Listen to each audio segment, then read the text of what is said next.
nəfəsi dərindən ala bilməmə hissi, sinəm açılmır, tam nəfəs ala bilmirəm şikayətləri, amma ağciyər və tənəffüs yolları sağlamdır.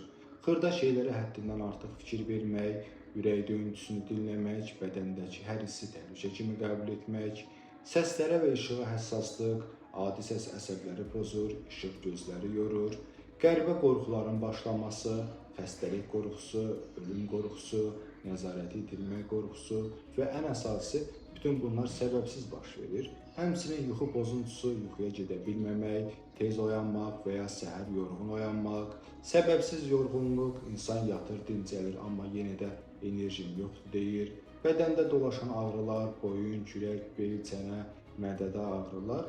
Bu kimi əlamətlər bir çox hallarda nevrotik pozuntuların nəzərdən qaçan ilk əlamətləridir. Əgər bu əlamətlər uzun müddət və artan tempdə davam edərsə, mütləq psixiatrik yardım alınmalıdır.